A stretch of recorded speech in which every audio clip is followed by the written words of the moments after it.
pourquoi je ne perds pas de poids. Je pense qu'on est tous concernés à un moment donné ou à un autre dans notre vie. On a tous été confrontés à vouloir perdre du poids, que ce soit 1 ou 2 kilos ou que ce soit plus.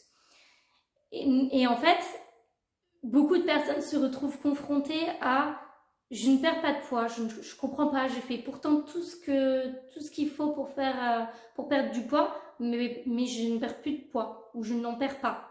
Et ils ne comprennent pas. Aujourd'hui, je vais essayer de vous expliquer qu'est-ce qui peut bloquer une perte de poids. Bonjour à tous et bienvenue dans cette nouvelle vidéo. Je m'appelle Jennifer, je suis coach équilibre et nutrition. Je suis là pour aider les femmes actives à faire de leur alimentation une alliée pour qu'elles se sentent bien dans leur corps. Je vous laisse tout d'abord vous abonner à ma chaîne si ce n'est pas encore fait et à liker cette vidéo. N'oubliez pas d'aller voir dans la barre de description, il y a plein de petites choses à voir, notamment un cadeau à télécharger, rien que pour vous. Je vais faire cette vidéo en 2 parties, on va dire. La première partie, je vais vous réexpliquer les bases d'une perte de poids et en deuxième partie, vous expliquer vraiment qu'est-ce qui peut donc que cette première phase ne fonctionne pas. Les bases de la perte de poids, je pense que tout le monde sait que pour perdre du poids, il faut être en déficit calorique.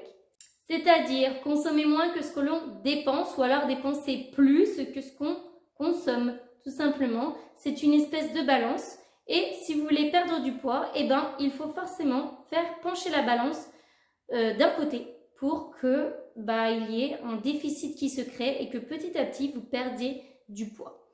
Est-ce que c'est aussi simple que ça? Oui et non. C'est-à-dire que si tout va bien pour vous, que vous êtes en bonne santé, que vous n'avez aucun problème particulier, demain vous voulez vous lancer dans une perte de poids parce que vous avez quelques kilos à perdre, il va falloir juste changer donc ça, soit augmenter votre activité physique sur la journée, donc faire plus de sport, augmenter votre NEAT par exemple, des choses comme ça, ou alors baisser votre consommation de nourriture sur la journée pour être en déficit calorique et donc perdre du poids. Ça, c'est dans le cas où tout va bien, tout fonctionne bien, vous perdez du poids, vous descendez petit à petit vos macros et vous perdez du poids petit à petit et au bout d'un moment, vous atteignez votre objectif et là, c'est top, vous avez atteint votre objectif. En revanche, ça ne fonctionne pas pour tout le monde comme ceci. Et je dirais même que pour la plupart des gens, ce n'est pas aussi simple. Parce qu'il y a beaucoup de choses qui peuvent bloquer une perte de poids. Déjà, la première chose, c'est que le corps humain, c'est une machine extraordinaire. Si vous ne connaissez pas votre corps humain, dites-vous bien que c'est une machine de guerre, c'est une machine extraordinaire qui fonctionne, qui est très bien rodée, qui fonctionne très bien. En revanche, la perte de poids pour un être humain, ce n'est pas quelque chose de normal. Ce n'est pas quelque chose qui a à faire, on va dire, déjà de 1, parce que perdre du poids, ça donne du stress à votre corps. C'est stressant. Votre corps est régi par 2 systèmes. Le système sympathique et le système parasympathique. Je ne vais pas rentrer dans le détail et je vais assez, on va dire, vulgariser la vidéo pour que tout le monde puisse comprendre et j'ai pas envie de rentrer dans le détail du corps humain, en tout cas pas sur cette vidéo, pardon. Mais en gros, le corps humain n'est pas fait pour faire plusieurs choses en même temps. C'est-à-dire que par exemple, juste un petit exemple, vous mangez et vous avez fini. Donc, votre corps va se mettre en phase de digestion. 30 minutes à 45 minutes après, peut-être, vous allez faire un effort. Que ce soit une séance de sport ou aller courir ou je ne sais pas, on va partir là-dessus, aller courir par exemple. Là, votre corps sera concentré sur autre chose, il va devoir faire un effort. Qu'est-ce qu'il va faire votre corps? Il va bloquer la digestion. Parce que du coup, là, la digestion, c'est plus la priorité number 1, quoi. La priorité, c'est d'avoir du souffle pour courir, hein, et là, le rythme cardiaque est en train d'augmenter. Ok, là, il faut faire face à ce truc qui est en train de se passer dans le corps, là. Il est en manque de souffle, le rythme cardiaque qui augmente. Là, la digestion, c'est plus la priorité. On stoppe la digestion et on se concentre sur ça. Donc, dites-vous bien que c'est pareil avec une perte de poids. Si vous avez d'autres problèmes en amont, votre corps n'est pas prêt pour entamer une perte de poids. Il se dit la priorité, c'est pas perdre du poids là les gars. Donc, on va dire qu'il y a deux choses. Il y a les problèmes et on va dire, j'aime pas ce mot problème, mais je veux dire tout ce qui est pathologique, des troubles, des syndromes, des maladies. Et en deuxième, tout ce qui est psychologique.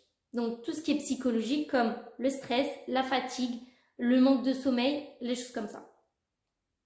Si vous vous trouvez dans un de ces cas, c'est-à-dire que vous avez un syndrome, je pense par exemple au SOPK pour les femmes, souvent endométriose, ce genre de choses, c'est un exemple, d'accord ? Votre corps doit faire face à ces syndromes, à ces pathologies ou à d'autres maladies. Donc, vu que votre corps doit faire face à ça, il n'est pas prêt pour perdre du poids. Il n'est pas du tout en phase à se dire « Ok, là, il faut perdre du poids. » Donc, il va bloquer. Automatiquement, même si vous allez consommer moins ou augmenter votre exercice physique, vous n'allez pas perdre de poids parce que justement, votre corps, il est bloqué. Il bloque votre perte de poids parce qu'il n'est pas totalement opérationnel à faire face à une perte de poids. Parce qu'il a autre chose à traiter avant. Il a des problèmes de santé plus graves qu'une perte de poids. Dans le fond, perdre du poids, outre si vous êtes en obésité morbide ou des choses comme ça, mais on est d'accord que perdre du poids, même si vous avez 10 kilos à perdre, ce n'est pas une priorité pour votre corps. La priorité, ce sera de faire face à ces troubles, à ces syndromes, à ces pathologies qui demandent beaucoup plus d'implication de la part de votre corps pour gérer ces pathologies. De même dans le cas du stress, parce que le stress, en fait, aujourd'hui, c'est vraiment un facteur qui induit énormément sur la perte de poids. Si vous êtes stressé, vous n'arriverez pas à perdre du poids. Ça, c'est inévitable parce que vous êtes en stress. Quand votre corps est en stress, il doit faire face à une chose imprévue, par exemple, je vais donner un exemple bateau, mais vous êtes, pareil, vous venez de finir de manger, puis là, vous êtes dehors, hein, vous êtes en randonnée, par exemple, vous venez de manger votre petit sandwich, puis vous allez repartir pour faire votre randonnée et vous tombez nez à nez face à un ours. Est-ce que vous pensez que votre corps est en phase de dire « Ok, on va attaquer la digestion, les gars. Là, il y a un ours en face de nous, il y a un gros stress qui monte, et là, il dit « Il faut sauver sa peau. » Donc, le corps humain, il fait comme ça. Il doit sauver sa peau. Il doit vous sauver, il doit vous maintenir en vie. C'est sa qualité principale, vous maintenir en vie. Donc là, face à cet ours, votre corps humain se dit la digestion, on stoppe, c'est pas la priorité. La priorité, c'est de s'enfuir, de courir vite pour pas que cet ours nous mange. Donc là, votre corps, il a mis la digestion en mode pause, en mode stop, et il peut faire qu'une chose à la fois. Et là, cette chose, la priorité, c'est de s'enfuir parce qu'il y a un ours en face de vous. Donc le corps fonctionne comme ceci. Le but, vous maintenir en vie. La perte de poids, ce n'est pas quelque chose d'indispensable pour le maintien en vie. Donc si vous êtes stressé, fatigué, manque de sommeil, tous ces facteurs-là, en fait, jouent énormément sur la perte de poids. C'est-à-dire que si vous êtes dans ces cas-là, c'est pareil. Votre perte de poids va être bloquée par votre corps qui vous dit ce n'est pas la priorité aujourd'hui. Ce n'est pas la priorité. La priorité, c'est de faire face à ce stress qui est constant dans votre corps. Et ça, c'est très délétère pour votre corps, en fait, d'être stressé tout le temps. Parce que du coup, l'hormone du stress, le cortisol, il est tout le temps haut. Et normalement, le cortisol, l'hormone du stress, est censé ne pas être tout le temps haut, des fois elle est bas, parce que quand le stress s'est redescendu, par exemple, vous avez réussi à fuir cette ours, vous êtes en sécurité, ça y est, vous êtes rentré à votre voiture, il n'y a plus de raison de stresser, le stress va redescendre. Sauf qu'il y a des personnes où leur taux de stress est tout le temps à son maximum. Et là, ça peut avoir des conséquences très importantes.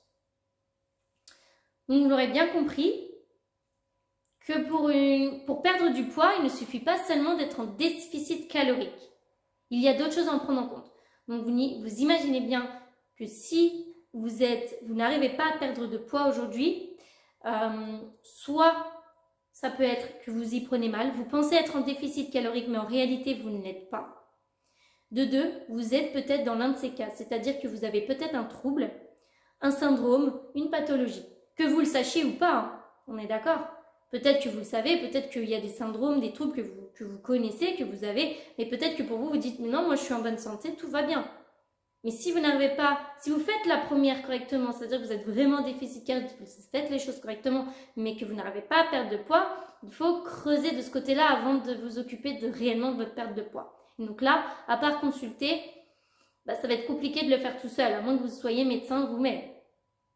Et donc la troisième chose, c'est si vous avez un problème, on va dire, psychologique, c'est pas le terme exact, mais que vous êtes par exemple stressé, fatigué, manque de sommeil.